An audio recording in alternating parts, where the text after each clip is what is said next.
السلام عليكم ورحمة الله وبركاته. حلقة جديدة مع محمد نصر، لمسة ولعبة. أول حاجة بس بنقول لمنتخبنا الحمد لله على السلامة. وصلوا النهاردة البعثة كلها بسلامة الله إلى أرض الوطن مع الكابتن حسام حسن، والبعثة كلها الحمد لله وصلوا بخير. وبنحب نقول لهم يا رجالة شرفتونا، ولا يهمكم 100 بطولة. احنا عارفين ان انتوا اللي عملتوا اللي عليكم. مخطط المخطط فهمناه وعرفناه كلنا من ساعة ما حسام حسن رفع علم فلسطين الحبيبة وقال لك دي قضيتنا ودي قضية كل عربي وكل مسلم. فهمنا من بعديها ان احنا مش هنكمل، بس احنا لله الحمد طالعين بشرف وراسنا مرفوعة. شوفنا امبارح منتخب المغرب وهو بيلعب فرنسا، ما جاش. يعني هو ما جاش 90 دقيقة ما عملش هجمة. هو ما شافش اساسا الحارس بتاع فرنسا تيشيرته لونه ايه. بس فبنقول قدر الله ما شاء فعل. ومحمد صلاح النهارده ليه تصريح قال لك هنبذل قصارى جهدنا اللي احنا ان شاء الله نفرحكم في اللي جاي. بيتكلم على افريقيا، وبيتكلم ان شاء الله على صعود لكاس العالم 2030.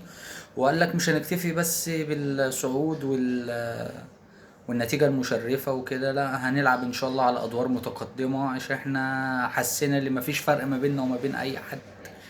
هي دي العقلية، هي دي التفكير اللي لازم اللاعب المصري يفكر فيها، ويحس ان مفيش فرق ما بينه وما بين اي لعيب اوروبي ولا لاتيني. كله في الملعب بالجهد. الفروقات الفنية بتبان ما بتبقاش باينة بالجهد والعطاء. زي أكرم توفيق كده قال في تصريح شهير، قال لك لو مش ماشية معانا كورة هتمشي معانا رجولة. فأنا بحب اللعيبة والمدير الفني اللي هو بروح وبيدي اللعيبة جرعة معنوية وروح كده في اللعب. احنا ما حسناش بشخصية المنتخب من بعد حسن شحاتة غير الأيام دي يا جماعة. هي الأيام دي بس اللي احنا حسينا بالشغف كده منتخب برضو. الواحد يقول لي ليه واللي عليه بأمانة. يعني اتفقت أو اختلفت مع حسام حسن، الراجل رجع شخصية المنتخب. رجع شخصية المنتخب بجد يعني. بنقول له هارد لك يا كابتن، انت ما خسرتش كورة، وانت فاهم ان انت ما خسرتش كورة، وكلنا في ظهرك ان شاء الله، والدعم كل الدعم ليك. احنا على ايامك رجع لنا شخصية المنتخب المصري. اللي احنا فرقة كبيرة، اللي احنا فعلا من اسياد افريقيا. من بعد حسن شحاتة لأجيري لكوبر لكروش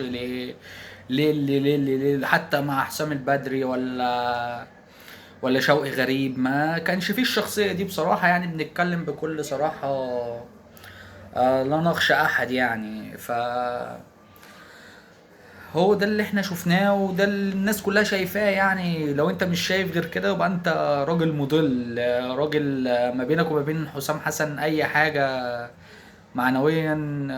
احنا مش من النوع ده، احنا بنقول اللي لينا واللي علينا. نيجي بقى على الباشمهندس هاني ابو ريده رئيس اتحاد الكرة المصري. بعت خطاب رسمي للكاف اللي هو يرفع عدد الأندية المشاركة في دوري الأبطال والكونفدرالية الأفريقية.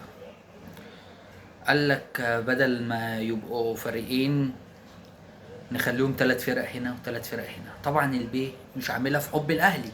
في زملكاويه يا عم عشان الأهلي، عشان الأهلي يشارك في دوري الأبطال، نادي الدولة مش نادي الدولة. لا يا حبيبي، اللعبة معمولة عشان الزمالك لحد دلوقتي لسه ما خلص الامور الامور اللي هي بتاعت تسوية الخلافات اللي عنده علشان الرخصة الافريقية. فبالتالي لما يبقوا 3 كده و3 كده، الزمالك كده كده هيبقى مشارك في دوري الابطال. هو مش عاملها حبا في الاهلي، هو مش عاملها حبا في الاهلي بس. فهو عرض على الاتحاد الافريقي ونزل بيان رسمي اللي هو بعت الخطاب. وموتسيبي مشجع قوي للقرار ده. موتسيبي طبعا احنا عارفين نفوذه يعني، وفوز الأقجع معاه عشان الرجاء ما كان مفنش تالت الدوري برضو. فبيقول لك هيزود الشعبية، بس الأهلي لو دخل دوري الأبطال هيلعب من الأدوار التمهيدية اللي هو الدور ال64 فيما يليه. إنما الزمالك لو خلص الرخصة ودخل دوري الأبطال هيبتدي من دور ال32. عامة احنا مش هتفرق معانا الأدوار، احنا الحمد لله أفريقيا كلها دايسينها من شرقها لغربها من فوقها لتحتها.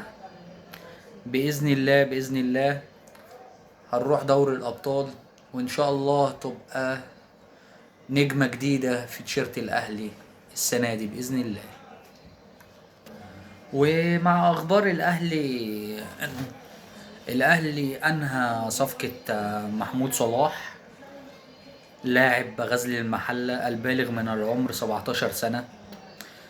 محمود صلاح اللي ما يعرفوش أنا تابعته كده في أواخر الدوري، هو إحصائياته بتقول اللي هو لعب 9 ماتشات، عامل 7 مساهمات، عامل 3 جوال، وعامل عفوا عامل 3 أجوال، وعامل 4 أسيست. لعيب عنده 17 سنة، سريع، مهاري، دريبلينج بالكرة حلو جدا. مستقبل. بيلعب في كل خطوط الهجوم، بيلعب راس حربة وبيلعب وينج. هو سريع ومهاري، ورغم برضو اللي كان فيه لعيب كده بصراحة كان عاجبني في حرس الحدود، كان وينج شمال اسمه محمد اوكا، محمود اوكا حاجة زي كده، بس هو كان لعيب جامد جدا. كان عامل افضل مراوغات واحصائيات مراوغات في الدوري كله السنة اللي فاتت. فكنا نتمنى يعني الاهلي يبص عليه بصة، كان لعيب قوي وسريع ومهاري وسريع وشويط، يعني كان فيه صفات حلوة قوي. بس محمود صلاح انا برضو لما تابعته كان لعيب كويس وسريع ومهاري، على الله بس ايه ما يجي يلعب، دي اهم حاجة في الموضوع كله. في بقى بعض الوكلاء كلموا الاهلي عن يزن النعيمات. نزل النعيمات نجم منتخب الاردن، مهاجم المنتخب الاردني اللي كان الاهلي كان بيتكلم عليه قبل ما يتصاب بالرباط الصليبي في نهاية التصفيات. وفي كاس العرب الاهلي كان بيتكلم عليه. فهو دلوقتي فسخ العقد بتاعه مع العرب القطري وبقى لعيب حر. هو فاضل له شهرين في التأهيل بتاعه. فالناس قالت حسين عموتة كان هو المدرب بتاعه وهيتكلم وهيخلص فيه. يا جماعة هنجيب لعيب مصاب وياخد مكان أجنبي وندفع له دولارات، ويا بختك يا ابو بخيت. يعني الراجل قبل الإصابة كان حاجة، والأهلي اتلب كتير. الأهلي كان بيجيب اللعيب واقف على رجله، يلعب ماتشين 3 يتصاب يخش مستشفى الاهلي يقعد بالتمن 9 شهور بيتعالج، يجي بعدها 8 9 شهور زي الزفت نبيعه بربع تمنه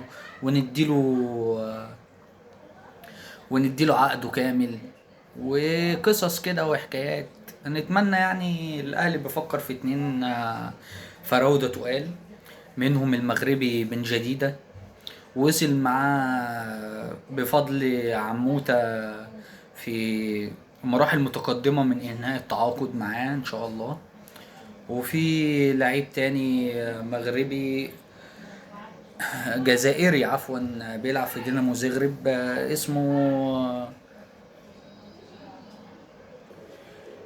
اسمه بوكريرا. آه، كان بيلعب في منتخب الجزائر، كان معاهم في افريقيا في القايمة لكن استبعدوا من كاس العالم. لعيب بيلعب برجلين الاتنين، بيلعب 9 وبيلعب 10 وبيلعب وينج. بيلعب بهيدرز حلو. نشوف بيتكلموا في 4 مليون دولار. الاهلي قال اخره 2.5 دولار. فالمفاوضات شغالة، وان شاء الله لو في جديد هطلع اقول لحضراتكم. والسلام عليكم ورحمة الله وبركاته.